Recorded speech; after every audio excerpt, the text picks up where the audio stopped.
See these three watches here? We've got a GMT Master 2 Pepsi, we've got a Hulk, and we do have a Patek Philippe Nautilus. And there's one of these three watches I would never ever buy, and I really urge you to do the same. So make your pick. You pick one, good. Keep that in mind because we will get to that in a bit. But first, let's look at the other watches you should definitely avoid buying. Okay, I'm sure you have probably been there. I've been there for sure. There's this watch that you really like to own, but it's, too expensive or just, currently not available, or perhaps both. And you keep an eye on it for quite some time because you want it so bad, but it somehow just never seems to work out the way you want it to. And then you stumble upon a watch that looks very similar. It is almost the same. It is a little bit less expensive. There are some drawbacks though. I'm sure you like it, but hey, it might scratch the itch. It's not the same watch, but it looks very similar. So you just go for it. And there you go, perhaps a couple of $100 or euros out of the window. And then you sit there with your watch and, perhaps 1 or 2 months or 3 months later, you're still keeping an eye out for the one that actually got away that you really want. Of course, I'm talking about the hommage watch. The term homage is a bit of a gray area. People define it differently depending on who you're asking. Some say it is a copy and it is only allowed if it's from, within a brand. Let's say like the Black Bay 58 from Tudor, for example, homaging themselves. Others say it's fair game and everyone is, copying each other anyways. It is basically the substitute you buy instead of the actual watch, the real deal that you wanted. Like me, I bought a Seiko tank instead of the actual Cartier tank. And yeah, that is my homage watch that I maybe should not have been buying. So what should you be doing instead? Well, as you can see, I have been there, I've done that. But believe me, most times it is not worth it because you end up, perhaps not really regretting it, but still wishing for the initial watch that you had in mind in the first place that, sparked your interest for a good reason. And then you end up spending more money or, losing it on something that you don't really 100% really enjoy. And you could have saved that money towards the real deal. I know this is all about delayed gratification and I'm having a hard time with it too, but here would be my advice for you guys. Only buy an homage watch or something that is very similar to the thing that you actually want if you are 100% sure you're never going to go for the real one anyways. So you might have watched my Omega Speedmaster Moonwatch video the other day, the one with the white dial that got newly presented. I was super hyped about it. Or maybe you've seen the Moon's watch release when everyone was queuing up when it was first released. That was one of my best performing videos. Content creators here on YouTube and other platforms, they love to hype up the hype watches because, we enjoy the hobby just as much as everyone out there. And when new watches release, we get really excited. This is just a fun thing to talk about and it's a great way to make content. And yes, we tend to rave or rage a lot, but either way, I truly believe that's all coming from a good place and we're here to entertain you guys. But that also makes others, including myself, feel like they're, constantly missing out because there's constantly something new and something excited to go for. And oh gosh, there's that sweet feeling of getting your hands on something that has been just released, getting your hands on a really hot piece. Of course, I'm talking about the trendy watch that you should not be getting, or the hype watches I like to call it as well. There are lots of reasons why it is so much fun to, participate in the hype. And I get it. Sometimes things get a bit stale and it is so tempting to jump from, one new thing to the other to avoid getting bored. So what should you be doing instead? Well, again, I have been there myself. I immediately bought the Casio when it was released. I also bought its user from Citizen. I also immediately, the next day, bought my Oris Aquis Upcycle when it first was released. And I'm not saying that these are bad watches or that I'm, sitting here and regretting my life choices and feeling miserable about it. But in hindsight, when thinking about it, it might have been better to just, have waited for a bit before going for it.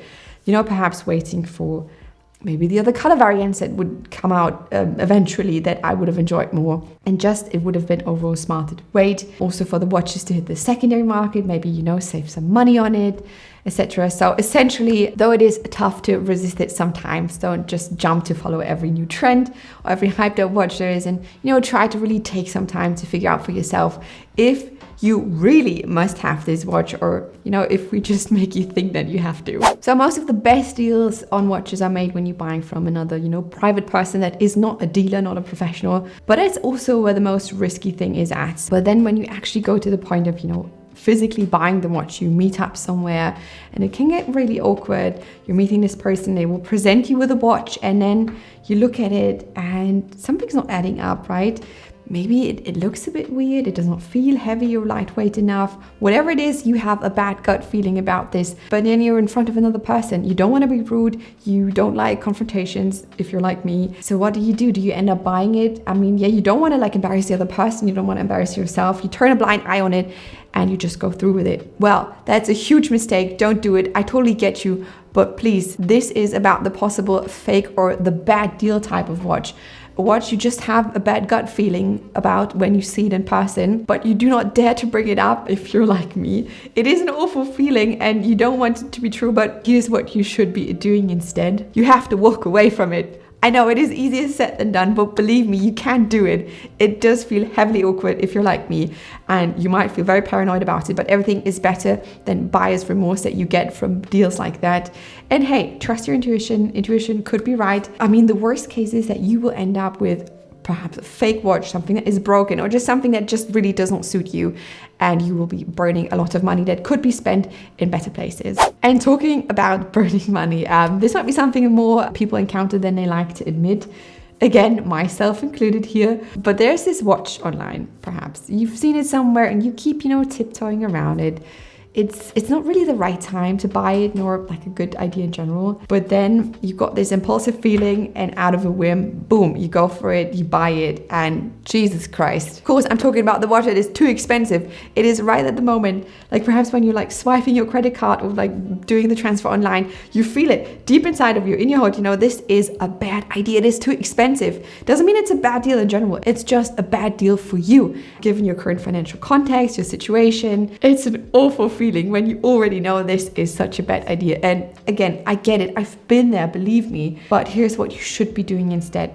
Similar to the trendy watch situation, this is all about delayed gratification. I know it is tough, and everything around us is designed for instant and quick gratification, all these apps on your phone, and that will leave you empty again after a bit. But there are lots of tools out there to help with budgeting. So, buying your dream watch should not and will not break your bank that way, which, at the end makes it so much better and so much more to enjoy. And though some might argue that watches are not a necessity but a luxury, and it should not interfere with your ability to, feed yourself or give yourself a home. So when I think about the novelties from last year, I immediately think about the Rolex Sky Dwellers that came out last year with those amazing dials. Especially I love the greenish one, and it, made me think, hey, perhaps I could pull it off.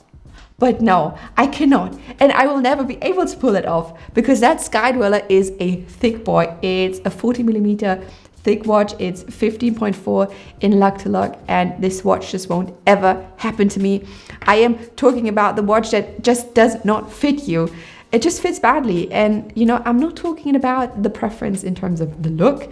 If you like a specific look, then go for it. But I'm talking about the watches that are either too big or too small to be worn comfortably. It's just never a good idea, and it will literally hurt you. It will be uncomfortable to wear. So what would be a better idea? Well, you gotta find other options. You have to make peace with the fact that just some watches are not for you. I had to make peace with that too. But the good news is there are plenty of watch brands out there coming out with, just smaller watches from their popular models. For example, we've got the Murph from Hamilton. They offered it in a 42, and then people were like, we need it smaller. And then they listened, and now they're offering a 38mm Murph, and you should be looking out for exactly those kinds of watches. Do you know that feeling when you look into your watch box or watch roll and you see all of your watches, but you don't think, or you don't feel like you've got any to wear because you're not keen on any particular watch in your watch roll, but you cannot quite put your finger on why that is? Well, I'm talking about the repeat watch. Very often you are dealing with buying the same watch over and over again. And I'm not saying this is a bad thing to have a preference, but if you keep going for the same type of watch, like 4 or 5 full steel watches with a blue dial and a date complication, you really keep yourself from experiencing all the other cool watches the hobby has to offer. So that does not mean, I'm not saying that you need more than one watch, but here's what you should be doing instead, just to give you an idea. If you keep building your collection and you feel like, something is off, something just doesn't look right. And after a while you aren't excited about your watch collection, it might be worth, looking into it from this kind of perspective. Stick with, one type of watch per purchase, I would say, and perhaps pause for a bit before going for the next one and ask yourself, do I really need another no-date diver? Right, remember the watch fall from before? Have you decided yet? Did you think it's about the Pepsi because everybody and their uncle has one? Or perhaps you might have thought it was the Patek because, the Nautilus is so overdone? Or did you spot the actual issue here with the Hulk? Yep, because that is an actual fake watch. Fake watches have always been around and they keep getting better and better. So much so that some even argue it would be, more sensible to buy the fake instead, the authentic watch, because you cannot tell the difference anyways. So, who cares? But listen, I believe you should care about this. And, let's not for a second think about ethical implications here. That's a given, I think. But if you knowingly wear a fake, you are sending yourself, even if it's just subconsciously, a very certain message that you are somehow a fake too. I know, sounds harsh, but that's how it is. You willingly let other people assume something about you and something that you wear that just is not true. And then sooner or later, I believe, actions like that will catch up on you. I would, in that case, recommend going for homage watches from, serious watch brands. If you, not plan on saving up enough money to go for like the authentic watch. So that way you can wear a proper watch without having to rely on a fake watch. Right now, you know exactly which 7 types of watches to avoid, how they present themselves and what you can do instead. Let me know in the comments down below if I have missed out on another watch to avoid, and give this video a thumbs up if you have enjoyed it. If you want to learn more about fake watches, I recommend checking out my other videos I did on fake watches. I will link for you down below. And if you like to see more watch related content like this one, I suggest subscribing to my channel. So I will see you in my next video. Bye. Don't do it. Okay. Bye.